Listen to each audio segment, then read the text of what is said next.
बाहेर मुसळधार पावसाने समुद्राला उधाण आले होते. आज प्रत्येक मर्यादा ओलांडायची, किनाऱ्याचे अजिबात बंधन पाळायचे नाही, असाच निश्चय केल्यासारखा तो क्षणाक्षणाला पुढे सरकत होता. त्याच्या अजस्त्र लाटांनी किनारा केव्हाच गिळकृंत केला होता आणि आता त्या संरक्षक कठड्याला धडका देत होत्या. त्या सैतानी लाटांचा आवाज किनाऱ्यापासून अर्धा मैल आत असलेल्या गावापर्यंत ऐकू जात होता. एरवी ज्या समुद्राच्या शांत पाण्यात आपण डुंबलो, किनाऱ्यावरच्या वाळूत किल्ले रचले, तो दर्या अचानकच एवढा का उसळला हे घराघरात दडून बसलेल्या लहानग्यांना कळेना. हे वादळ वारं लवकरच शांत होऊ दे. बाया बापड्यांनी आपल्या देवीला साकडं घातलं. इथे किनाऱ्यापासून अवघ्या 100 पावलांवर एका छोट्या टेकाडावर बांधलेल्या अवाढव्य दगडी बंगल्यात समुद्राच्या रोरावणाऱ्या गाजेलाही लाजवतील इतक्या उच्च स्वरात मंत्रोच्चार चालले होते. मंत्रोच्चारांची ती गूढ भाषा कुणाला समजत नसली तरी ते पवित्र मंत्र नव्हते हे मात्र नक्कीच. अचकट विचकट मंत्र, लालभडक रक्ताने जमिनीवर रेखाटलेल्या चित्रविचित्र अशुभ आकृत्या आणि काळ्या विद्येचे हे प्रात्यक्षिक करणाऱ्या त्या अज्ञात मनुष्याची भिंतीवर पडलेली भयप्रद सावली बाहेर चालणाऱ्या त्या निसर्गाच्या तांडवापेक्षा कितीतरी भयानक होती. अचानक एक भयंकर आवाज त्या बंगल्यात घुमला. त्या मांत्रिकासमोर जळणाऱ्या आगीने एकदम उग्र रूप धारण केले. बघता बघता एक अजस्त्र अक्राळ विक्राळ आकृती, जिचे मस्तक छताला टेकत होते, त्या अपवित्र अग्नीतून प्रकट झाली. सैतान जिवंत झाला. विकृत आनंदाने त्या मांत्रिकाने टाळी वाजवली. तू आहेस आता माझा गुलाम. तुझ्या मदतीने आता मी या पृथ्वीवर अंधाराचं राज्य आणीन आणि त्या साम्राज्याचा बादशहा बनेन. सगळे मला घाबरतील, मला पूजतील. बो डाऊन टू मी, बो डाऊन टू किंग डायर. डायर विकृतपणे जोरजोरात हसू लागला. पण त्याच्यासमोर कोणताही सडकछाप मांत्रिक बाटलीत बंद करू शकेल असे भूत नव्हते, तर चक्क सैतानच उभा होता. भूतांचा राजा, पाताळातील अंधकाराचा सम्राट. डायरने आपल्याच बंगल्यात त्या पाताळाचे अपशकुनी दार उघडून त्याला प्रकाशाच्या दुनियेत म्हणजेच या भूतलावर पाचारण केले होते. त्याला त्या सैतानाच्या शक्तीची यत्किंचितही कल्पना नव्हती. सैतानाने एकाच तडाख्यात डायरला समोरच्या दगडी भिंतीवर फेकून दिले. शरीरातील हाडहाड खिळखिळे होऊन डायर तिथेच गतप्राण झाला. तेव्हाच एकाएकी एक प्रचंड विजेचा लोळ कर्णभेदी आवाज करत त्या बंगल्यावर कोसळला. बंगल्याचे एका भागातील छप्पर कोसळले. त्या भेगेतून अचानक आलेल्या प्रकाशाने सैतानही कावराबावरा झाला. क्षणार्धात त्याच्या देहाची धूळ झाली आणि त्या बंगल्याच्या काळ्या दगडी भिंतीवर, जुनाट वस्तूंवर आणि इतस्ततः विखुरली. पृथ्वी तलावर येऊ घातलेले गहिरे सैतानी संकट दैवी कृपेने टळले असेच म्हणायचे.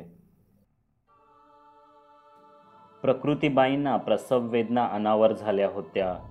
डॉक्टरांनी प्रयत्नांची शर्थ केली तरी बाळाला वाचवता आले नाही. 10 वर्षांनी घरात पाळणा हल्ला तेही असे झाले. ब्रह्मरावांनी कपाळाला हात लावला. कोणीतरी बाळाला पांढऱ्या कपड्यात गुंडाळून त्यांच्या जवळ आणून दिले. मलूल पडलेल्या त्या इवल्याशा चेहऱ्याकडे पाहत त्यांनी 2 आसवे ढाळली आणि जड पावलांनी स्मशानभूमीच्या दिशेने निघाले. आतापर्यंत डोक्यावर रखरखीत ऊन होते, पण अर्धे अंतर जाताच अचानक आभाळ भरून आले. गडगडाट होऊ लागला. ब्रह्मरावांसारखाच त्या आभाळाच्या हृदयातही आकांत सुरू असावा. त्यांनी आणि त्यांच्यासोबत सदैव असणाऱ्या विष्णुरावांनीही छत्री आणली नव्हती. एकाएकी टपटप धारा कोसळू लागल्या. बाळाचं कलेवर भिजू लागलं. ते दोघे लगबगीने स्मशानाच्या दिशेने चालू लागले. इतक्यात ब्रह्मरावांना हातात हालचाल जाणवली. बाळ श्वास घेऊ लागले होते. त्याचे इवलेसे हृदय धडधडू लागले होते. नवजीवन देणाऱ्या त्या पहिल्या पावसाने कमाल केली. ब्रह्मरावांचा चेहरा चिंब भिजला होता, पण त्यात पावसाच्या सरींसोबतच आनंदाश्रूही सामील होते. गाडी करून लगेचच ते इस्पितळात पोचले. आईच्या कुशीत परतताच बाळाने पहिला टाहो फोडला. अशा विलक्षण प्रकारे जन्माला आलेले ते बाळ म्हणजे मीच होतो. माझा जन्म लोकांसाठी एक दंतकथा बनून राहिला होता. काही जणांना मी यमाच्या तावडीतूनही सही सलामत सुटून आलो म्हणजे नक्कीच दैवी अवतार असणार असे वाटायचे. तर काहींचे म्हणणे असे होते की नरकातून परतलंय ते कार्टं, सैतानाचा आला नसेल त्याच्या रूपात कशावरून. काही असो, पण माझ्या सुदैवाने माझ्या जन्मदात्यांना माझ्या देव किंवा दानव दोन्हीही दिसले नाहीत. त्यांनी मला माणसाच्या इतर मुलांप्रमाणेच लाडाकोडाने वाढवलं, शिकवलं, कशाची कमतरता जाणवू दिली नाही. मीही त्यांच्या प्रेमाचा एकुलता एक असल्याचा गैरफायदा घेऊन शेफारलो नाही, वाईट संगत लावून घेतली नाही. पण मी सदैव गोंधळलेला मात्र असायचो. कोणत्याही एका गोष्टीवर माझे मन फार वेळ टिकायचे नाही. अभ्यासात मी हुशार होतो. शाळा कॉलेजात चांगले गुण मिळवले. मेरिटमध्ये आलो. विनासायास मेडिकल कॉलेजला ॲडमिशनही मिळालं. 6 महिने कसेबसे काढले आणि एक दिवस हॉस्टेलमधून सामान उचलून आलो घरी परत. मनच रमेना. एकाच विषयाच्या अभ्यासात संपूर्ण आयुष्य खर्ची घालायचं हे पटेना. जग किती मोठं आहे. ज्ञानाच्या कक्षा तर 4ही महासागरांपेक्षा विस्तृत. मला त्या अथांग ज्ञानाची ओढ लागली होती. दूर दूर भटकावं, हिमाच्छादित शिखरं, रानं, वनं, रखरखीत वाळवंट, दुथडी भरून वाहणाऱ्या नद्या, पहाटेचं किलबिलणारं जंगल आणि काळीशार भयप्रद रात्र याची देही याची डोळा अनुभवावी असं वाटायचं. या माझ्या नसत्या उपद्व्यापाला बाबांनी प्रथम विरोध केला, पण आईने साथ दिली. तसा त्यांचा विरोधही मावळला. निदान मुलगा वाममार्गाला तर लागला नाही यातच समाधान. त्यांनी काही पैसे दिले, काही मी काम करून जमवले आणि वर्षभराने देशाटनाला निघालो. काशी विश्वेश्वराच्या मंदिरातील घंटानाद आणि लडाखच्या बौद्ध स्तूपातील आध्यात्मिक शांतता अनुभवली. पश्चिम घाटांच्या सदाहरित जंगलातील तो जीवघेणा पाऊस पाहिला आणि राजस्थानच्या रणभूमीत घशाला लागलेली कोरड घेऊन मैलोनमैल भटकलो. 3 वर्षे मनसोक्त भटकून घेतल्यावर, भल्याबुऱ्या प्रसंगांना सामोरे गेल्यावर मानवी अस्तित्वाच्या मर्यादा लक्षात आल्या. ज्या अंतिम ध्येयाच्या शोधार्थ बाहेर पडलो होतो ते अजूनही गवसलं नसलं तरी कर्माची जाणीव झाली होती. मी घरी परतलो तेव्हा बाबा रिटायर्ड झाले होते. शरीराने थकले होते. आईही नानाविध आजारांशी झुंजत होती. त्यांनी माझ्यासाठी आयुष्य झिजवलं. आता आपली वेळ. त्यांना आता कुठेच तक्रारीला वाव द्यायचा नाही. हेच माझं कर्म. मी ते हसतमुखाने स्वीकारलं. तू कुठल्याच नोकरीत टिकण्यासारखा नाहीस. तू काहीतरी व्यवसायच कर. माझे प्रॉव्हिडंट फंडाचे पैसे मिळालेत, ते उपयोगात आण. माझा मित्र जोसेफ माझ्यासोबतच रिटायर्ड होऊन आता आपल्या मूळ गावी गोव्याला परत गेलाय. त्यांच्या गावापासून जवळच एक उत्तम सी फेसिंग जागा आहे म्हणे. एकदा बघून ये. हॉटेलसाठी उत्तम आहे असं म्हणतोय तो. जमलं तर बघ. एकदा तुझा जम बसला की सगळे तिकडेच जाऊन आरामात राहू. मुंबईची दगदग नाही रे सहन होत आता. बाबांनी सल्ला दिला. तो शिरसावंद्य मानून मी दुसऱ्याच दिवशी मडगाव एक्सप्रेसने गोव्याला निघालो. भल्या पहाटे ट्रेनमधून उतरलो. मग सरळ रिक्षाच केली. प्रथम चांगल्या रस्त्यावरून आणि मग गल्लीबोळातील लाल मातीच्या सडकेवरून. धावणारी ती रिक्षा मला जणू टाईम ट्रॅव्हल घडवणारी मशीनच वाटत होती. सकाळच्या कोवळ्या गूढ प्रकाशात दिसणारे गाव, निसर्गाचे कोकणी सौंदर्य, जुनी मंदिरे आणि चर्चेस. पुन्हा एकदा मध्ययुगात आलो की काय असे वाटू लागले. आसपास लावलेल्या बागेत स्वतःच हरवून गेल्याप्रमाणे वसलेल्या एका टुमदार बंगल्यासमोर रिक्षा थांबली. कुत्र्यांपासून सावधान असे लिहिलेले नाही हे पाहून मी गेट उघडले आणि हिरवळीवरून चालत दारापाशी पोचलो. जोसेफ काकांनी मला खिडकीतून पाहिले आणि लगबगीने धावतच येऊन माझ्या हातातली बॅग घेतली. त्यांच्या घरात माझे प्रिन्स चार्ल्सप्रमाणे जंगी स्वागत झाले. मारिया आंटींनी मराठी, कोकणी आणि गोवन असे सर्वच प्रकारचे पदार्थ बनवले होते. माझ्यासाठी एक खोलीही सज्ज होती. आजचा दिवस आराम करून मी प्रवासाचा क्षीण घालवावा. उद्या जागा बघायला जाऊच असे त्यांनी सांगितले. कशाची उणीव भासली तर सांग. पाहुणा आहेस म्हणून लाजू नकोस त्यांनी सांगितले. मला हसूच आले. 3 महिन्यांपूर्वी चंबळच्या घनदाट जंगलात एका नदीकिनारी अघोऱ्यांसोबत मी फक्त निखाऱ्यांवर भाजलेली कसली तरी भाकरी खाऊन उघड्या आकाशाखाली झोपी गेलो होतो. जोसेफ काकांच्या घरातील सुविधा तर मला पंचतारांकित हॉटेलसारख्या वाटल्या. त्यात काय उणीव भासायची. मी हसूनच त्यांचे आभार मानले आणि रूममध्ये जाऊन पडलो. ही सर्व बाबांची पुण्याई. माझे काय कष्ट आहे यात. देवा त्यांना उदंड आयुष्य दे असे म्हणत मी डोळे मिटले आणि लगेचच छान झोप लागली. अचानक हा कसला विचित्र दुर्गंध येऊ लागला. जीव अक्षरशः गुदमरतोय. मी डोक्यावरून चादर बाजूला केली आणि उठून बसलो. सर्वत्र अंधार पसरला होता. मी सकाळी 10च्या आसपास बिछाण्यावर पडलो होतो. एवढा वेळ झोपलो की रात्रही झाली. कोणी मला उठवलं कसं नाही. आणि हे कुठे येऊन झोपलोय मी. झोपताना तर ही खोली इतकी भयाण, इतकी कोंदट आणि दुर्गंधीने भरलेली नक्कीच नव्हती की झोपेत चालत मी बंगल्याच्या तळघरात आलोय. काहीच कळेना. शेवटी उठून त्या चिखलाने बरबटलेल्या जमिनीवरून चालत खोलीच्या बाहेर आलो. एक लांबच लांब कॉरिडॉर पुढे कुठल्या तरी अजून अंधाऱ्या ठिकाणी जात होता. त्या मार्गिकेच्या भिंतीवर ओल धरली होती. कसलं तरी काळं शैवाल किंवा बुरशी धरून त्या लिबलिबीत झाल्या होत्या. खालच्या फरशीवर ठिकठिकाणी दुर्गंधीने भरलेली डबकी साचली होती आणि जाडजूड घुशी, बेडके त्यातून बिनदिक्कतपणे फिरत होती. माझ्या मागील 3 वर्षांच्या यात्रेत मी अनेक बऱ्या वाईट ठिकाणी राहिलो होतो, पण इतकी हिडीस, अपवित्र आणि अस्वच्छ जागा कुठेच पाहिली नाही. सावकाश जपून पावले टाकत मी चाललो होतो. इतक्यात समोरच्या काळ्या कुट्ट दालनात एक ज्वाळा भडकून गेल्यासारखे वाटले. एक विचित्र पोपटी प्रकाश पसरला. त्यामागोमाग धुराने दालनातून बाहेर येऊन मार्गिकेत पसरायला सुरुवात केली. त्या धुरात विचित्र रसायनांचा गंध होता. ही रसायने काळ्या जादूत वापरली जाणारी होती.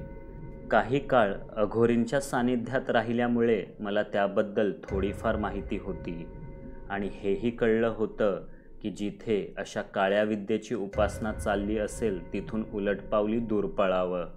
म्हणून मी वळलो. पण इतक्यात एक जीवघेणी किंकाळी काळजाचा थरकाप उडवून गेली. कुणीतरी नक्कीच संकटात होतं. कुणाला तरी आपली गरज असताना आपण तिथून गुपचूप पोबारा करणं हे मी माझ्या 25 वर्षांच्या आयुष्यात कुठल्याच शाळेत शिकलो नव्हतो. मन निगरगट्ट करून मी आता वेगाने त्या दालनाच्या दिशेने गेलो. दाराने आत जाताच पोपटी प्रकाशाच्या डोहातच उडी मारल्यासारखे वाटले. तो प्रकाश इतका चमकदार आणि तीक्ष्ण होता की काही क्षण मला इतर काही दिसलेच नाही. मग हळूहळू तो चकाकत्या पोपटी धुक्याचा पडदा विरू लागला. माझा अंदाज खरा ठरला. ते काळ्या जादूचेच तळघर होते. जमिनीवर कोळशाने रेखाटलेल्या एका मोठ्या तारकाकृती चिन्हाच्या मी बरोबर मधोमध येऊन उभा राहिलो होतो. निगरगट्ट झालो असलो तरी थोडा घाबरलो आणि लगेचच 2 पावले मागे आलो. इतक्यात कुठून तरी लाल प्रकाशाची शलाका येऊन माझ्या छातीवर विसावली. चपापून मी समोर पाहिलं आणि माझ्या तोंडचं पाणीच पळालं. तो, खरंच तो होता. त्याच्या आजवर मी फक्त दंतकथा ऐकल्या होत्या. त्याच्या नुसत्या नावानेच आत्म्यांचाही जीव घाबरतो. पिशाच्चे चाळाचाळा कापू लागतात आणि भूते तर ज्याच्या वाऱ्यालाही उभी राहत नाहीत तो. पुण्यात्मे आणि देवदूतांचा कर्दनकाळ, प्रत्यक्ष देवांचा शत्रू, सैतान सैतान सैतान सैतान.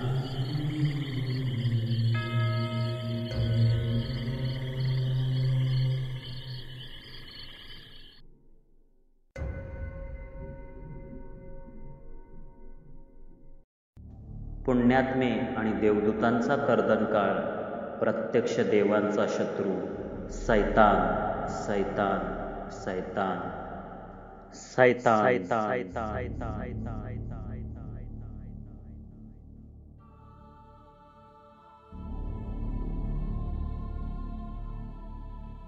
पुण्यात्मे आणि देवदूतांचा कर्दनकाळ, प्रत्यक्ष देवांचा शत्रू, सैतान. आणि त्या सैतानासमोर मी उभा होतो. अचानक पुन्हा त्याच्या डोळ्यातून तशीच लालभडक प्रकाशाची शलाका निघते. ती इतकी प्रखर असते की तिच्याकडे बघवतही नाही. मी डोळे मिटतो. एकाएकी जोसेफ काकांचा आवाज ऐकू येतो. हे यंग मॅन, वाईट स्वप्न पाहिलंस की काय? किती तळमळतोस झोपेत? खिडकीतून उन्हाची तिरीप येते बघ डोळ्यांवर. त्याने चाळवली असेल झोप तुझी. चल, आता उठलाच आहेस तर लंच करूनच घेऊया. जेनीही आली आहे घरी. ये, तुमची ओळख करून देतो. मी हात तोंड धुवून डायनिंग टेबलवर जाऊन बसलो. खरं तर स्वयंपाकघरातून येणाऱ्या चमचमीत सीफूडच्या वासाने ओढूनच नेलं असं म्हटलं तरी चालेल. ताटात चटण्या, कोशिंबीर वगैरे आधीच वाढलेली होती. मी जोसेफ काकांच्या शेजारी बसलो आणि फारसा उशीर न करता आंटी किचनमधून एकामागून एक गरमागरम झणझणीत कालवण, तळलेले बांगडे आणि पापलेट, तिसऱ्या आणि कोळंबीचं सुक्कं वगैरे आणून टेबलावर ठेवू लागल्या. सर्वात शेवटी पाण्याने भरलेले ग्लासेस घेऊन एक सुंदर तरुणी आली आणि माझ्याच समोरच्या खुर्चीवर बसली. हीच जेनी असावी. 4 जणांपुरतं असलेलं ते डायनिंग टेबल लज्जतदार जेवणाने ओसंडून वाहत होतं. जेवणापूर्वी काकांनी माझी जेनीबरोबर ओळख करून दिली. ती हाय म्हणून गोड हसली. मीही हॅलो केलं. आधीच मी पाहुणा, त्यात समोर एक तरुणी बसलेली आणि माझं आवडतं सी फूड. खाण्यावर मनसोक्त तुटून पडावं की शिष्टाचाराचा संयम बाळगावा या द्विधा मनस्थितीत असतानाच मारिया आंटी मदतीला धावल्या. त्यांनी माझं ताट इतकं भरून वाढलं की पुन्हा काही मागण्याची गरजच भासू नये. खेळीमेळीने, चवीने भरपेट खाल्ल्यावर मी अंगणात शतपावली करायला निघून गेलो. अंधाधुंद वाढलेल्या झाडांमुळे भर उन्हातही अंगणात सावली होती. झाडाझुडपातून येणारी गार झुळूक आपल्यासोबत सोनचाफ्याचा गंध घेऊन येत होती. बंगल्यामागे संपूर्ण रानच रान पुढे किनाऱ्यापर्यंत पोचलेलं होतं. आसपास इतर गोंगाट नसताना मध्येच समुद्राची पुसटशी गाज ऐकू येत होती. मी त्या आवाजाने खेचला जात अंगणाच्या एकदम मागच्या टोकापर्यंत चालत गेलो. अंगण आणि जंगल यांमध्ये फक्त छाती एवढी भिंत होती. तिला टेकून मी समोरच्या दाट रानातून येणारे गूढ आवाज टिपत होतो. इतक्यात त्या एकमेकात गुंतलेल्या प्रचंड झाडांमागे एक तशीच प्रचंड आकृती पाहिल्यासारखे मला वाटले. मी सावध झालो. पुन्हा एकदा टक लावून पाहू लागलो. खरंच तिथे काहीतरी विचित्र होतं. एखाद्या प्रचंड झाडालाच हातपाय फुटले असावेत असं काहीसं वाटत होतं. अचानक त्या आकृतीशी माझी नजरानजर झाली. मी दचकून 1-2 पावलं मागे आलो. तेवढ्यातच कोणाचा तरी हात खांद्यावर पडला आणि मी दचकलोच. काय झालं एवढं दचकायला? आणि इथे काय करतोयस तू भर दुपारी? ती जेनी होती. काही नाही, सहजच फेरफटका मारत होतो तेव्हा रानात काहीतरी दिसलं, मी म्हटलं. कुठे काय? मला तर नाही दिसत काही, ती भिंतीपलीकडे पाहत म्हणाली. खरंच तिथे कुणी नव्हतंच आता. कदाचित मला भासच झाला असावा. आमच्या पाहुण्यांना आतापासूनच एकटं वाटू लागलं का? तिने हसून विचारलं. तसं काही नाही, मला आवडतं एकटं राहायला. पण मी इन्स्टिट्यूटमधून येईपर्यंतच एकटं राहायचं तू. मी आल्यावर आपण खूप गप्पा मारायच्या. तू मला तुमच्या मुंबईबद्दल, बॉलिवूडबद्दल सांगायचं. मी तुला आमचा गोवा फिरवून आणेन. डील? तिने हसून हात पुढे केला. मीही गुपचूप मान्य केलं. मग तासभर ती अंगणातील झुडपात दडलेल्या चिमण्यांसारखी चिवचिवत राहिली आणि मी चेहऱ्यावरचं स्मितहास्य जराही ढळू न देता ते सारं ऐकत होतो. दुसऱ्या दिवशी रविवार होता. सकाळी लवकरच सर्व आटपून मी, जोसेफ काका आणि जेनी जागा बघायला गेलो. फक्त अर्धा मैलाचं अंतर होतं. तरीही काकांनी आपली गाडी घेतलीच. येईपर्यंत ऊन होईल असं त्यांचं मत होतं. रस्ता पक्का होता आणि दोन्ही बाजूंनी वाढलेल्या झाडांची सावली, गुलमोहरांचा सडा याने भलताच शोभून दिसत होता. किनारा जवळ येऊ लागला, पण दर्शन होण्याआधीच दर्याची गाज ऐकू आली. किनाऱ्यावर पाय ठेवताच मऊशार वाळूवरून धावत जाऊन लाटांवर उडी घ्यावी असा मोह ज्याला होत नाही त्याने आयुष्य रसहीन झालंय असं समजावं. मलाही तसंच काहीसं वाटत होतं. पण काकांनी किनाऱ्यावरून गाडी त्या बंगल्यासमोरच थांबवली. आम्ही गाडीतून उतरलो तेव्हा सर्वप्रथम नजरेत भरला तो अथांग दर्याच. त्या खाऱ्या हवेत मी मोठा श्वास घेतला. मुंबईची आठवण झाली. मग आम्ही त्या टेकडीवरच्या बंगल्याच्या दिशेने चालू लागलो. प्रत्येक पावलागणिक त्या वास्तूचा अफाटपणा माझ्या नजरेत भरत होता. बऱ्याच वर्षांपूर्वी हरवलेली एखादी आवडती वस्तू अचानक पुन्हा सापडावी तसं काहीसं मला वाटू लागलं होतं. नकळतच माझा चालण्याचा वेग वाढला. धापा टाकणाऱ्या जोसेफ काकांच्याही पुढे मी लगबगीने चालत गेलो. पण प्रवेशद्वार बंद होतं. हातात जुनी कागदपत्रे ठासून भरलेली फाईल घेऊन एक माणूस अचानकच कुठून तरी अवतरला. तो कदाचित एजंट असावा. त्याने काकांना गुड मॉर्निंग केलं, मग प्रवेशद्वार उघडलं. नेहमीच्या सराईतपणे आधी त्याने बंगल्याच्या आसपासची मोकळी जागा दाखवली, मग पाठीमागचं रान दाखवलं. बंगल्याचं प्रवेशद्वार समुद्राच्या दिशेने होतं, त्यामुळे वरच्या मजल्यावर सर्वच्या सर्व खोल्यांना सी व्ह्यू मिळतो. पोर्तुगीजकालीन दगडी बांधकाम आहे. 200 वर्ष झाली या वास्तूला, पण आणखी 200 वर्ष सहज टिकेल अशी भक्कम आहे. मध्यंतरी बंगल्याच्या छपराची थोडी पडझड झाली होती. जुन्या मालकांनी ती नीट करून घेतली. त्यांचाही हॉटेलच टाकण्याचा विचार होता, पण ते नाही जमलं आणि आता ते कॅनडामध्ये जाऊन स्थायिक झाले ते झालेच. डील नक्की झाली तर एकदाच येऊन सह्या करून मोकळे होतील, एजंट म्हणाला. एजंटने दरवाजा उघडला. आतमध्ये पोर्तुगाली पद्धतीने सजवलेला प्रशस्त हॉल होता. स्वयंपाकघर आणि इतरही काही ऐसपैस खोल्या होत्या. तळघरातील स्टोरेज रूमकडे नेणारा दरवाजा एका कोपऱ्यात होता. मी नकळत तिथे वळलो, पण इतक्यात एजंटने हाक मारली. तिथे फार काही विशेष नाही साहेब, वर चला, तुम्हाला गंमत दाखवतो. मग आम्ही तिघेही तो भक्कम लाकडी जिना चढून त्या एजंटच्या मागे तो कसली गंमत दाखवतो ते पाहायला गेलो.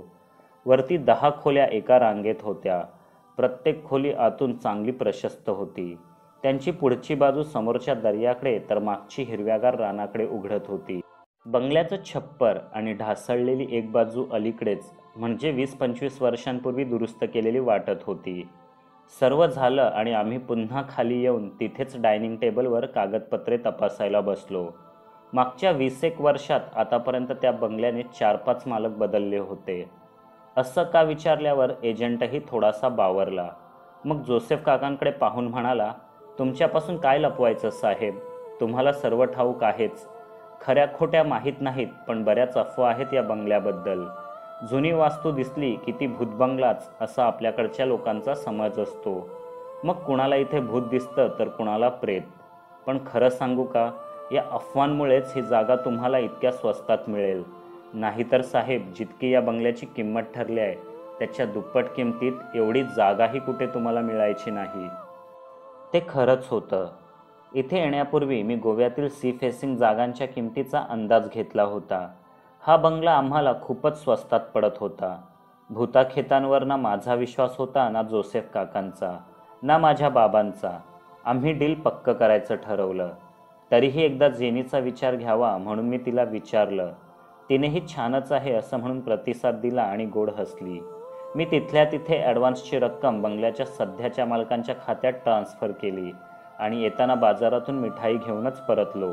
घरी फोन करून आईबाबांनाही शुभवार्ता कळवली. अखेर आमचे स्वतःचे हॉटेल सुरू होणार होते. जेनीही भलतीच खुश होती. ती इंटिरियर डेकोरेटिंगच्या शेवटच्या वर्षाला होती आणि मी तिला आमच्या हॉटेलचे इंटिरियर करण्याची परवानगी दिली. पण काम इथेच संपत नव्हतं. अव्वल दर्जाचे शेफ्स, बारटेंडर्स, वेटर्स, असिस्टंट्स आणि कितीतरी जणांची भरती करायची होती. किचनचे इक्विपमेंट्स, फर्निचर आणि नाना तऱ्हेची खरेदी बाकी होती. सुदैवाने माझ्या बाबांनी आणि जोसेफ काकांनी एका पंचतारांकित हॉटेलातच एकत्र काम करून रिटायरमेंट घेतली होती.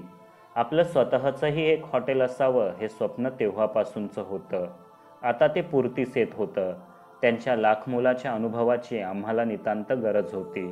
अजिबात वेळ न दवडता दुसऱ्या दिवसापासून जोसेफ काका आणि मी वेगवेगळ्या लोकांना, घाऊक विक्रेत्यांना जाऊन भेटत होतो. डील्स होत होत्या, काही मोडतही होत्या. नवनवीन लोकांशी संबंध जुळत होते. काकांसोबत राहून जणू मी हॉटेल मॅनेजमेंटच शिकत होतो. कधी जेनीही सोबत असायची. तिने हॉटेलसाठी अनेक डिझाईन्स रेखून ठेवल्या होत्या. बंगल्याचा मूळ क्लासिक लुक कायम ठेवून येणाऱ्या पाहुण्यांच्या कम्फर्टचीही कशी सोय होईल याचे तिने उत्तम नियोजन केले होते. सजावटीसाठी टॅक्सीडर्मी केलेले समुद्री जीव ठिकठिकाणी लावण्याची तिची कल्पना उत्तमच होती. त्यातही मेन रिसेप्शन टेबलवर एक मोठा सोडफिश लावण्याची योजना तर हॉटेलच्या सौंदर्याला चार चांद लावणारी होती. बंगल्याच्या मालकांनी पुढच्या आठवड्यात येण्याचं मान्य केलं होतं. तेव्हा एकदाच फायनल पेमेंट करून चाव्या मिळवल्या की हॉटेल आपलंच. आता मला जेनीसोबत बोलायला फिरायला अवघडल्यासारखं वाटत नव्हतं. कधी कधी तर आम्ही दोघंच खरेदी करायला जात असू. कधी फावल्या वेळेत किनाऱ्यावर येऊन वाळूत बसून सूर्यास्ताचा आनंद घेत असू. तिच्या सहवासात मला माझ्यातला जुना मी गवसायचा, जो स्वत्वाच्या शोधार्थ भटकत नव्हता, गोंधळलेला नव्हता, ज्याची जीवनाची व्याख्या अगदी सोपी होती, आहे तो क्षण जगणं. पुन्हा मला कविता सुचू लागल्या. मी त्या एकटाच गुणगुणायचो, पण कधी तिने पकडलंच तर सूर्यास्ताला साक्षी ठेवून तिच्यासाठीही त्या गुणगुणायचो. त्या दिवशी जेनीला आपल्या इंटिरियर प्लॅनसाठी बंगल्याची काही मापे घ्यायची होती. जोसेफ काकांनी एजंटकडून चाव्या मागितल्या. डील पक्कीच आहे आणि आपल्याला घसघशीत कमिशनही मिळतंय, म्हणून त्याने खुशीने आम्हाला चाव्या दिल्या. मग एक दिवस संध्याकाळी उन्हे थोडी कल्ल्यावर दोघेही चालतच बंगल्यावर पोचलो. ते दणकट दार ढकलताच अतिउत्सुकतेची एक लहर शरीरातून धावू लागली. आज एजंटच्या मागून मागून धावण्याची गरज नव्हती. मी शांतपणे आरामात त्या बंगल्याला पाहू शकत होतो. जेनीला हॉलमध्येच आपलं काम करायचं होतं. तिला माझी काही गरजही नव्हती. म्हणून मग मी सावकाश एकेका खोलीत डोकावू लागलो. तिथल्या भिंती, फर्निचर, मोजक्या वस्तू, प्रत्येक गोष्टीला स्पर्श करून त्यांची ऊर्जा जाणून घेण्याचा प्रयत्न करू लागलो. ही कला मी सिक्कीमला असताना बौद्ध भिक्षूंकडून शिकलो होतो. प्रत्येक वास्तूत एक ऊर्जा असते. ती चांगली की वाईट हे ओळखण्याची कुवत जरी माझ्यात नसली तरी या बंगल्याच्या प्रत्येक कानाकोपऱ्यात एक जबरदस्त ऊर्जा आहे हे मात्र मला कळले होते. त्या ऊर्जेत एक ओढ होती. ती मला साथ देते असे वाटत होते. एका अंधाऱ्या खोलीत मला एक विचित्र अस्पष्टसा आवाज ऐकू आला. मी नीट लक्ष देऊन ऐकू लागलो. तो आवाज फरशी खालून येत असल्यासारखं वाटलं. मी खाली वाकून जमिनीला कान लावला. प्रथम काही गूढ अस्पष्ट असे आवाज, मग कुठल्या तरी अनामिक भाषेतील मंत्र आणि सरते शेवटी खंबीर पण भयप्रद आवाजातील वाक्य. हे भास नव्हते. खाली खरंच कोणीतरी असावं. मी बेसमेंटच्या दिशेने निघालो. तिथल्या अवजड दारापर्यंत पोचलो. इथवर दिवसाचा प्रकाशही जेमतेमच होता. सूर्यास्ताला काहीच मिनिटे उरली होती. अंधार पडण्यापूर्वी आम्हाला इथून निघायचं होतं. एजंटने दिलेल्या चाव्यांच्या जुडग्यातील प्रत्येक चावी मी त्या दाराला लावून पाहिली, पण ते अवाढव्य कुलूप कोणत्याच चावीने उघडेना. कदाचित त्या कुलपाची चावी त्या जुडग्यात नव्हतीच. मला अचानक नैराश्याने घेरले. मी उद्विग्न होऊ लागलो. कानाजवळून घामाची धार खाली ओघळू लागली आणि तेवढ्यातच जेनीची भयंकर किंकाळी ऐकू आली. माझ्या अंगावर काटाच उभा राहिला. शक्य होतं तेवढ्या वेगाने मी तिच्यापर्यंत धावत गेलो.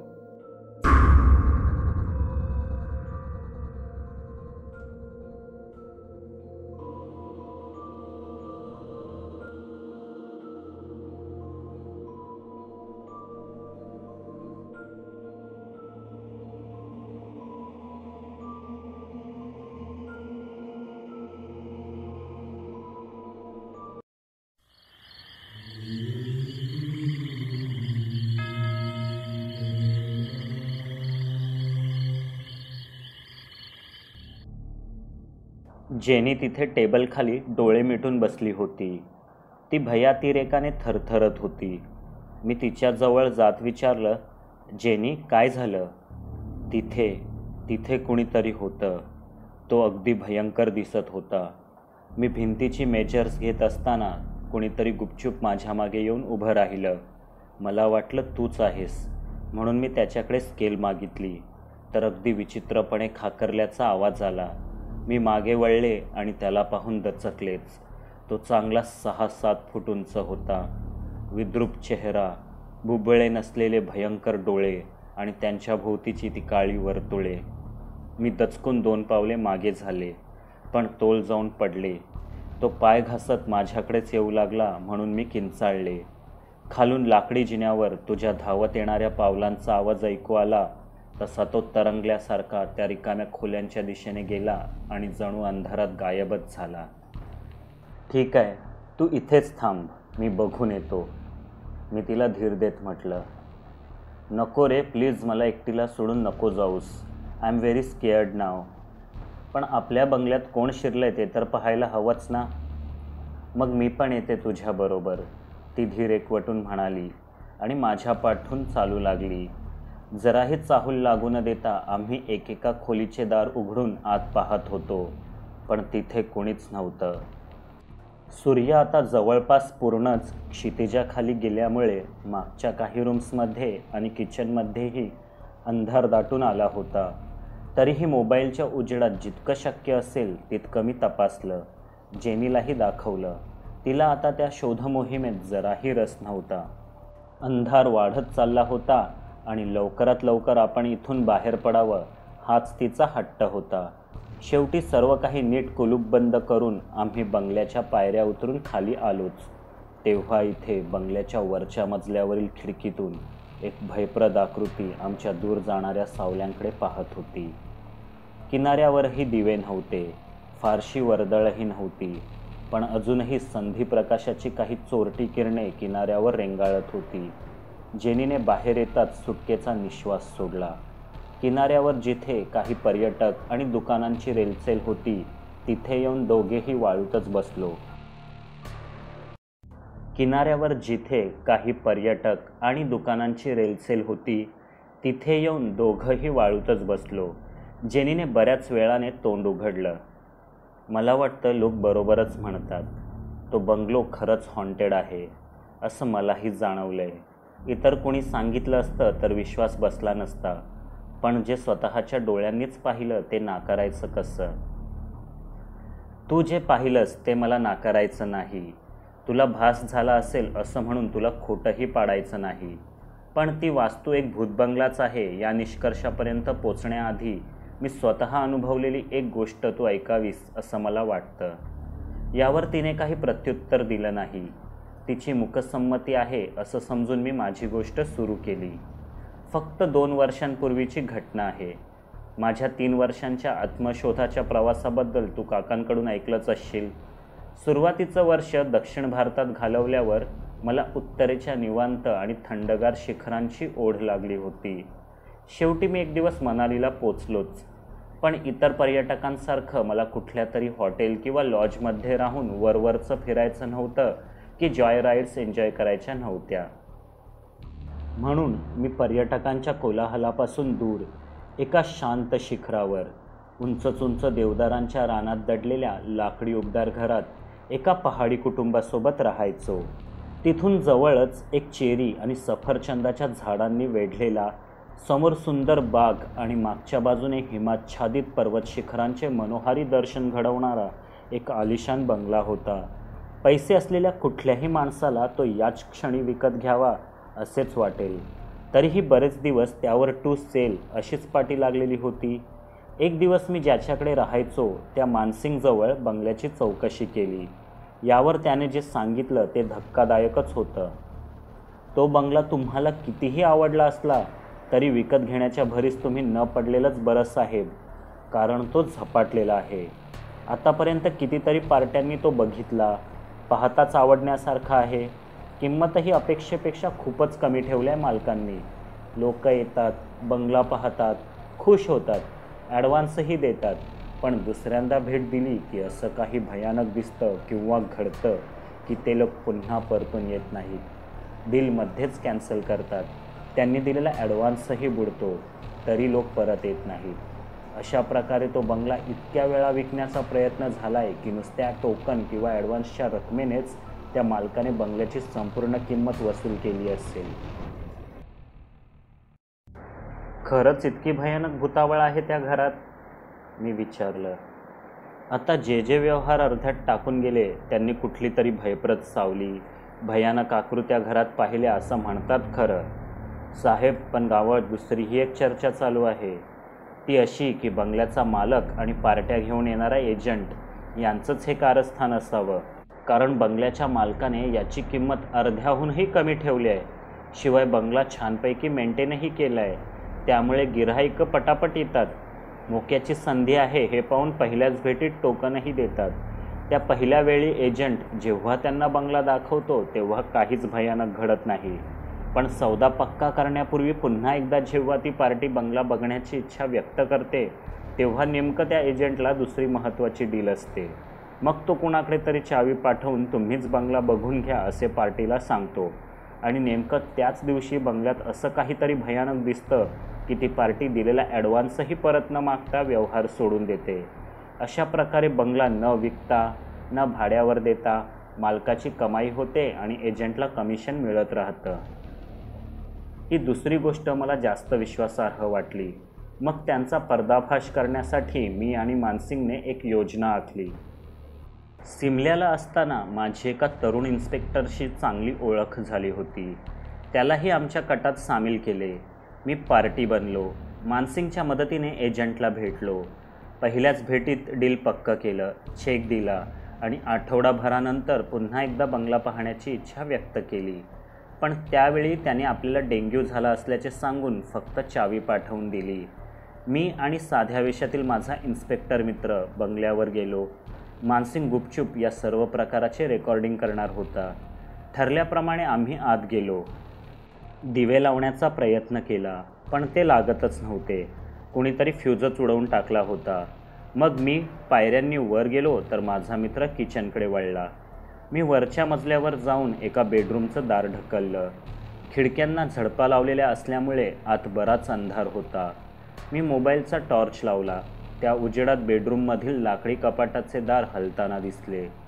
जवळ जाऊन पाहू लागलो तर अचानक दार ढकलून काळ्या कपड्यातली एक भयंकर आकृती माझ्या अंगावरच आली. पण मी या प्रसंगासाठी तयारच होतो.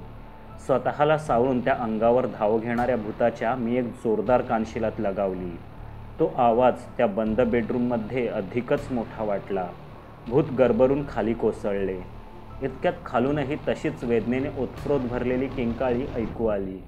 मी त्या भूताला खेचून खाली घेऊन गेलो तर तिथे माझ्या इन्स्पेक्टर मित्राने एकाच बुक्कीत पाडलेले दात आणि रक्ताने माखलेलं तोंड घेऊन दुसरे भूत बसले होते. तो एजंटच होता आणि मी ज्याच्या कानाखाली लगावली तो मालक. त्यांच्या नाटकाचा दी एंड झाला होता. कॅमेरासमोर त्यांनी गुन्हा स्वीकारला. आतापर्यंत ज्या ज्या लोकांना त्यांनी बनवले त्या सर्वांनीच त्यांच्यावर फसवणुकीचा गुन्हा दाखल केला आहे. मी माझी गोष्ट संपवली. जेनीचे थोडेफार समाधान झाल्यासारखे वाटले. पुढच्या वेळी त्या भूताने जर मला पुन्हा घाबरवण्याचा प्रयत्न केला तर तू त्याचे दोन्ही हात पकडून ठेव. मी त्याच्या नाकावर एक पंच मारणार, तिने रागाने हातवारे करून म्हटलं. हसत खिदळत मग आम्ही दोघंही घरी परतलो. आमच्या होऊ घातलेल्या हॉटेलमधील तथाकथित भूताशिवाय इतरही अनेक अडचणी, अनेक कामे सतावत होती. वास्कोजवळ नुकत्याच बंद पडलेल्या एका रेस्टॉरंटचे जवळपास सर्व सामान काकांच्या मध्यस्थीमुळे आम्हाला फारच कमी किमतीत मिळणार होते. तिथे जाऊन सर्व सामानाची यादी करणं, किमती ठरवणं आणि मग टेम्पो करून ते इथवर घेऊन येणं यात 2-3 दिवस जाणार होते. अन्नधान्य, भाजीपाला, मासे आणि चिकन पुरवणाऱ्यांशी बोलणी झाली होती. गोव्यात उत्तम बारटेंडर्स मिळायलाही मुश्किल नव्हती. पण बेडरूमसाठी पलंग, बैठका, दिवाण, झुंबरे, पडदे, गाद्या गिरद्या, गालिचे, इलेक्ट्रॉनिक सामान आणि इतरही बऱ्याच वस्तूंची गरज होती. खर्च आवाक्याबाहेर जाणार होता. प्रत्येक वस्तूमागे जमेल तेवढी बचत करण्यासाठी मी, जोसेफ काका आणि जेनी पायाला चक्र लावल्यासारखे फिरत होतो. बाकी सगळं जमलंही असतं पण कुठल्याही हॉटेलची शान असते ते त्यांचं रेस्टॉरंट. खाणं पिणं उत्तम असेल तर हॉटेल कायम पर्यटकांनी गजबजलेलं राहतं. लोक तोंडावर रेंगाळणाऱ्या अवीट चवीसाठी पुन्हा पुन्हा येत राहतात, इतरांनाही सुचवतात असा माझा अनुभव होता. काही प्रशिक्षित शेफ्स भेटून गेले. त्यांनी बनवलेल्या डिशेस मी टेस्टसुद्धा केल्या पण त्याने माझे समाधान झाले नाही. त्यांच्या जेवणाला लुक्स होते, फ्लेवर्स होते पण अरोमा नव्हता. किचनमधून बाहेर पडलेल्या गंधाने खवय्यांना टेबलापर्यंत खेचून आणले पाहिजे असे माझे मत असायचे. त्या अप्रतिम चव आणि अविस्मरणीय गंधाच्या पाककृती बनवणाऱ्या मास्टर शेफच्या शोधात मी होतो.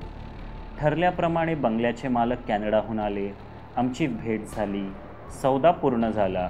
कागदपत्रे माझ्याच नावावर करण्यात आली. आता मी बंगल्याचा अधिकृत मालक झालो. एकामागून एक वस्तू, माल बंगल्यावर येऊन पडला. हल्ली मी जोसेफ काकांच्या घरी कमी आणि बंगल्यावरच जास्त असायचो. कामात मी इतका बुडालो होतो की कधी कधी जोसेफ काका मला धरून घरी जेवायला न्यायचे, तर कधी मारिया आंटी नाही तर जेनी घरून डबा घेऊन यायच्या. हा हा म्हणता 2 महिने निघून गेले. हॉटेलची रंगरंगोटी झाली. सामान आपापल्या जागी स्थिरावले. जेनीचं इंटिरियरही पूर्ण होत आलं. लोक ओपनिंग डेट विचारू लागले, तरी मला माझा मास्टर शेफ मिळाला नव्हता. दिवसागणिक माझं फ्रस्ट्रेशन वाढत चाललं होतं. एका रविवारी काकांसोबत अंगणात बसून निवांतपणे सकाळचा चहा घेत असताना तो आला. त्याचे कपडे जरी साधे असले तरी त्याच्या डोळ्यात चमक होती. तो सरळ आमच्या पुढ्यात येऊन उभा राहिला आणि म्हणाला, साहेबा, तू शेफच्या शोधात हैस असं ऐकलं म्हणून आलंय. तू शेफ आहेस? नाव काय तुझं? कुठे राहतोस? आधीचा काही अनुभव? काकांनी त्याच्या एकूण अवताराकडे पाहून प्रश्नांची सरबत्ती केली. माझं नाव सॅम्युएल. ओल्ड गोव्याला एका धाब्यात कूक होतंय पहिला. तिथंच राहायचं. आता धाबा नाही राहिला म्हणून काम शोधित आलंय. कोणीतरी तुमचं नाव घेतला. धाब्यातील कूक ऐकताच काकांनी नाक मुरडलं, पण मी त्याला एक संधी द्यायचं ठरवलं. किचनमध्ये मारिया आंटी ताजी मासळी साफ करत होत्या. त्यांनाही अंगणात आमच्यासोबत चहाला बोलावून किचन सॅम्युएलच्या हवाली केले.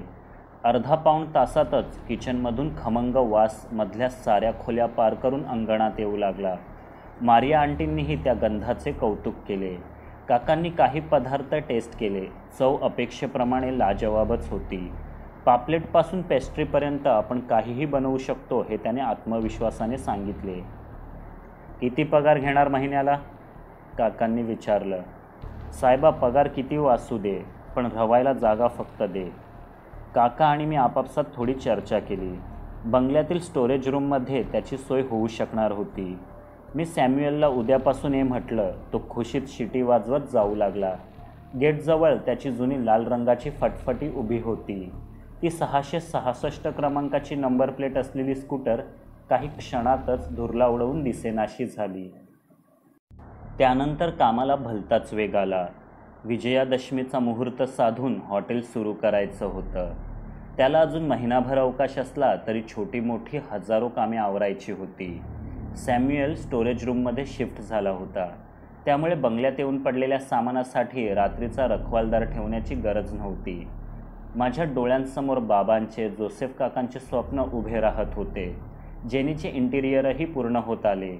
येणारे जाणारे आमचं कौतुक करायचे. फक्त 2 महिन्यांआधी पडीक भूतबंगला म्हणून ओळखल्या जाणाऱ्या वास्तूला तुम्ही हॉटेलचं रूप दिलंत. कमालच केलीत. एक दिवस सर्व आवरून घरी परतत होतो तेव्हा आठवलं, अरेच्या, हॉटेलचं नाव तर सुचलंच नाही. मग त्या समुद्रात दूरवर दिसणाऱ्या होड्यांकडे पाहत एक नाव तोंडावर आलं, दर्या सारंग. बस, उद्याच या नावाची डिझायनर पाठी बनवायला टाकायची. मी घरी परतलो. पण इथे रात्रीच्या किर्र अंधारात, मनुष्यवस्तीपासून मैलभर दूर, धडकी भरवणाऱ्या दंतकथा प्रचलित असणाऱ्या बंगल्यात सॅम्युएल एकटा झोपला होता. बंगलाभर विखुरलेल्या सामानाकडे लक्ष द्यायचे असल्याने त्या रात्री त्याने हॉलमध्येच बिछाना टाकला होता. दूर गावातल्या चर्चमध्ये रात्री 12चे टोळे वाजल्याचा पुसटसा आवाज त्याने ऐकला.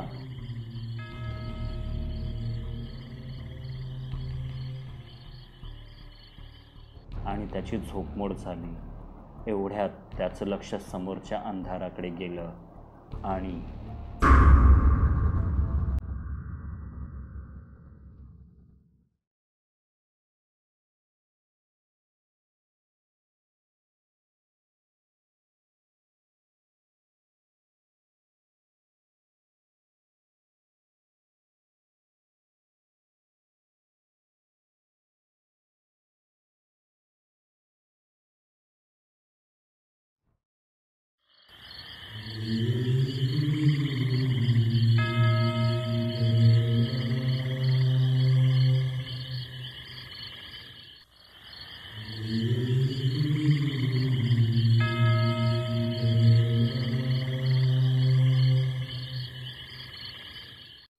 एवढ्यात त्याचे लक्ष समोरच्या अंधाराकडे गेले आणि तो दचकलाच.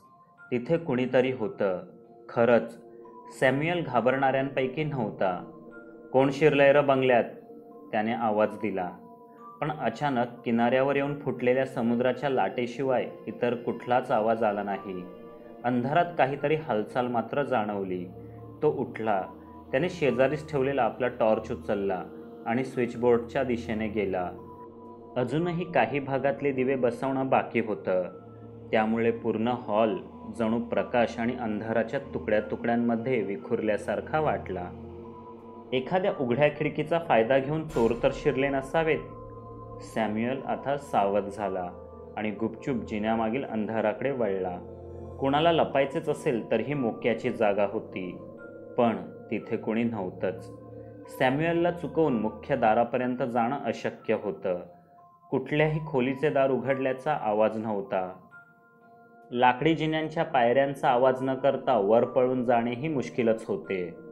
मग तो आता जो कोणी आहे त्याला लपायला एकच जागा होती, तळमजल्यावरची स्टोरेज रूम. तिथपर्यंत जाणाऱ्या पायऱ्या दगडी होत्या. अजून तिथे दिवेही लागले नव्हते. तिथल्या कुलपाची किल्ली नव्हती. शेवटी कुलूप फोडले म्हणून ते दार उघडेच असायचे. वरच्या रंगरंगोटीत गुंतले असल्या कारणाने या तळघराकडे लक्ष द्यायला कोणाला वेळच मिळाला नव्हता. वर किचनच्या शेजारीही एक प्रशस्त स्टोरेज रूम होती. सॅम्युएल तिथेच झोपायचा. या तळघरात तो क्वचितच यायचा. पण तळघरातून बंगल्याबाहेर जायला कुठलाच मार्ग नाही हे त्याला ठाऊक होते. म्हणून जर चोर इथे शिरलाच तर त्याला कोंडून ठेवू या हिशेबाने तो आता तळघराच्या पायऱ्या उतरू लागला. अपेक्षेप्रमाणे ते दार अर्धवट उघडेच होते.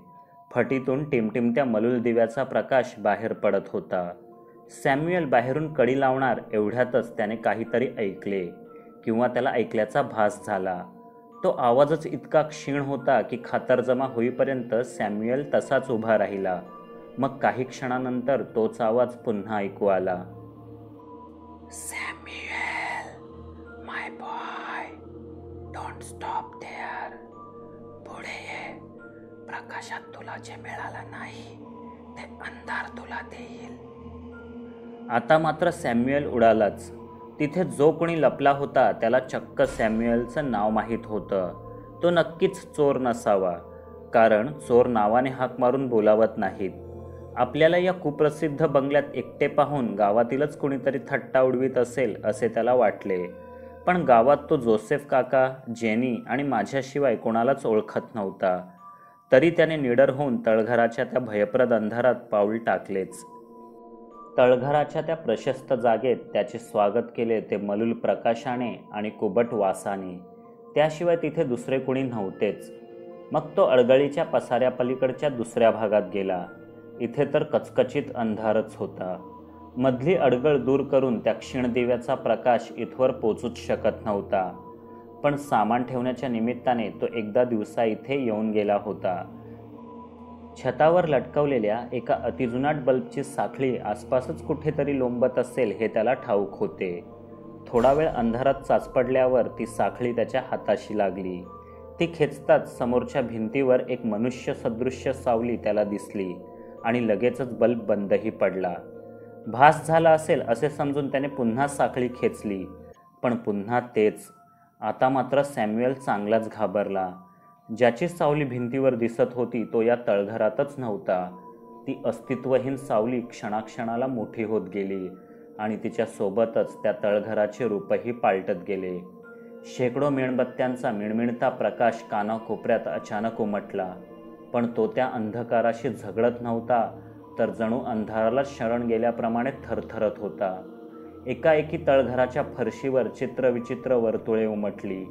कोळशाने रेखाटलेले एक तारकाकृती चिन्ह, मगाच्याच गूढ आवाजात पुटपुटले जाणारे मंत्र, आणि तो ज्याची सॅम्युएलला आतापर्यंत फक्त सावलीच दिसत होती, अखेर तो दिसला. त्याने कुठला तरी विचित्र पेहराव केला होता. सॅम्युएलला कर्मकांडावर अजिबात विश्वास नव्हता, पण इथे जे काही चाललंय ते पारलौकिकाशी संबंधित आहे हे कळायला त्याला फारसा वेळ लागला नाही.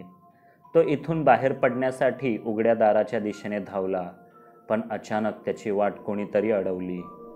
तो चांगला 6-6.5 फूट उंच होता आणि त्याचा चेहरा सॅम्युएल पाहूच शकला नाही. त्याआधीच त्याला घेरी आली. त्याने आपल्या हातापायांवरचे नियंत्रण गमावले आणि खाली कोसळला. दुसऱ्या दिवशी मी आणि जेनी सकाळीच बंगल्यावर पोचलो, पण तेव्हाही मुख्य दार बंदच होते. सॅम्युएल पहाटेच उठायचा, झाडलोट करायचा. इतक्या उशिरापर्यंत तो झोपून राहायचा नाही. मला त्याची चिंता सतावू लागली. शेवटी एका खिडकीच्या कडेशी थोडी झटापट करून मी ती उघडली आणि आत गेलो.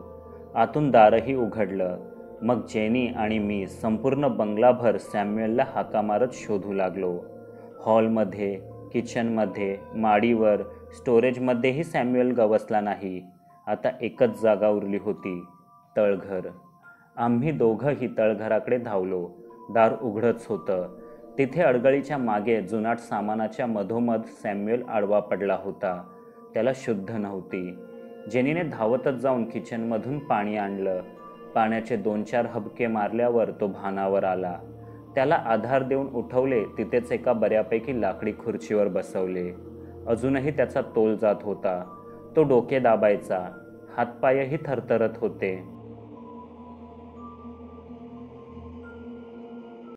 जेनी, तू याच्याबरोबर थांब, मी डॉक्टरांना घेऊन येतो, असे म्हणून मी लगबगीने जिन्याकडे धावलो. पण मागून सॅम्युएलचा अशक्त आवाज ऐकू आला. डॉक्टर नको साहेबा, मोठ्या चर्चच्या फादर फ्रान्सिसला बोलावून घे. तुझ्या हॉटेलात घोस्टचा वावर आहे. हे ऐकताच माझे पाय थबकले. जेनीही सावध झाली. सॅम्युएलने अतिशय सावकाश पण खंबीर आवाजात काल रात्री काय घडले ते सांगितले. तो लेचापेचा नव्हता, पण तरीही हादरलेला वाटला. मलाही तुझ्यासारखाच अनुभव आलाय सॅम्युएल. सॅम्युएलची हकीकत संपताच जेनी पटकन म्हणाली, बघ, तुला सांगितलं नव्हतं मी, हा बंगला खरंच हॉन्टेड आहे. तेच उंचपुरा भयंकर भूत मलाही दिसलंय. तुम्हा दोघांनाही एकसारख्याच दिसणाऱ्या आकृतीने घाबरवलं. याचा अर्थ ते भूतच कशावरून? आपलं हॉटेल सुरू होण्याआधीच बंद पडावं या उद्देशाने आपल्या व्यावसायिक स्पर्धकांनीच हा कट कशावरून रचला नसेल? तुम्ही त्यांच्या कटाला बळी पडलात इतकंच मला वाटतं, मी कठोरपणे म्हटले. नाही साहेबा, प्लॅन करून भिंतीवर सावली तयार नाही करता येत, आणि प्लॅन करून एका मिनिटात शेकडो कॅन्डल्स पण नाही जलवता येणार. हे काहीतरी भलतंच आहे. माझा ऐक आणि फादरला बोलाव, सॅम्युएलने म्हटले. मान्य आहे, तू सांगतोस तशा हरकती करणं कठीण आहे, पण आजच्या व्हर्च्युअल जगात काहीच अशक्य नाही मित्रा. आणि इतक्या भयानकरित्या तुम्हाला घाबरवून त्या भूताला काय मिळालं? त्याने तुम्हाला कोणती इजा केली आहे का? म्हणजे तू कुणाला तरी इजा व्हायची वाट पाहतोयस? जेनीने डोळ्यात पाणी आणून म्हटलं. नाही, मला तसं म्हणायचं नव्हतं, पण हे सगळं. माझं बोलणं पूर्ण होण्याआधीच ती निघून गेली होती. सॅम्युएल मान खाली घालून खुर्चीवर बसला होता. मलाही वाईट वाटत होतं, पण काही उपाय नव्हता. दिवस कमी होते, कामे भरपूर होती. सॅम्युएलला आधार देत मी वर घेऊन गेलो. त्या दिवशी मी जेवायलाही घरी गेलो नाही. शेवटी जोसेफ काकाच 3 वाजता डबा घेऊन आले. मी आणि सॅम्युएलनेही जेवून घेतलं. मग हॉटेलच्या कामाकडे थोडे लक्ष टाकून ते गेले. जेनीने त्या दिवसभरात मला एकही कॉल किंवा मेसेज केला नाही. माझ्या कॉलला उत्तरही दिलं नाही. शेवटी मी तो विषय बाजूला ठेवून स्वतःला कामात गाडून घेतलं. काही शेवटचं जुजबी वेल्डिंग, फिटिंग आणि प्लंबिंग बाकी होतं. आलेल्या सामानाची मोजदाद करायची होती. काही बिले चुकती करायची होती. सगळं संपेपर्यंत रात्रीचे 8 वाजले. मग मनाशी काहीतरी ठरवून मी जोसेफ काकांना फोन केला. आज रात्री घरी येत नाही, जेवण ठेवू नका. सॅम्युएल काहीतरी बनवेल, तुम्ही चिंता करू नका. मग सॅम्युएलला सांगितलं, आजची रात्र तुझ्यासोबतच थांबतोय. डिनरमध्ये मला तुझ्या हातची जादू दाखव. तो भलताच खुश होऊन बाजारात कोंबडी आणायला पळाला.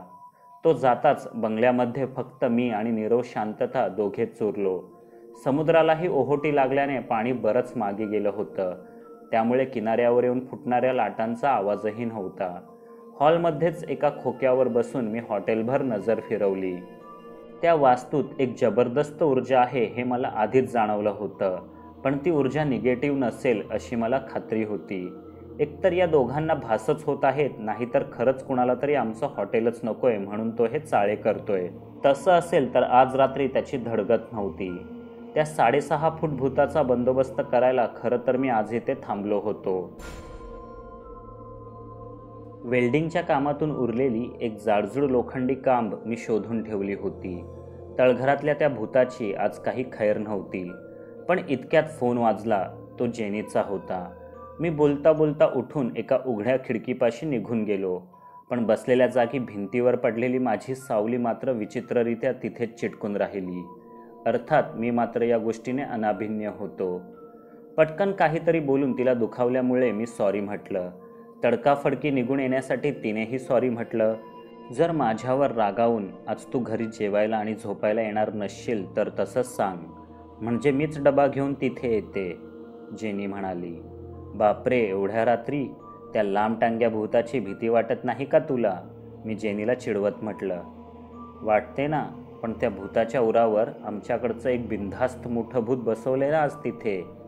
डॅडची परमिशन असती ना तर आजची रात्र मीही तिथेच घालवली असती, तुझी आणि त्या लंबूभूताची कुस्ती बघायला, ती हसत म्हणाली. तिच्या माझ्यावरचा राग निवळलाय हे पाहून मी समाधानाने फोन ठेवला. तेवढ्यातच सॅम्युएल परतला. त्याने किचनमध्ये बटर चिकन शिजवायला घेतलं. सोबत डॅनीच्या बेकरीवरचे मऊसूद ब्रेडही आणले होते. थोड्याच वेळात किचनमधून येणाऱ्या खमंग वासाने हॉटेल भरून गेलं. खरंच त्या हॉटेलात भूत असतं तर या गंधाने वेडं होऊन तेही आमच्यासोबत जेवायला बसलं असतं. सॅम्युएलने तर डिनरला मजाच आणली. खरंच बेट्याच्या हाताला लाजवाब चव होती. लवकरच ही चव संपूर्ण गोवाभर पसरेल आणि गिऱ्हाईकांनी हॉटेल तुडुंब भरेल. रिसेप्शनवर जेनी असेल. मॅनेजर म्हणून मी काम सांभाळेल. किचनचा ताबा सॅम्युएल घेईल आणि आई, बाबा, जोसेफ काका, मारिया आंटी छानपैकी सोफ्यावर बसून आमचं कौतुक करतील. साहेबा, घास घेता घेता कुठं हरवलास? सागुती बरोबर नाही का? सॅम्युएलने विचारलं. बरोबर नाही काय विचारतोस? एकदम झकास आहे.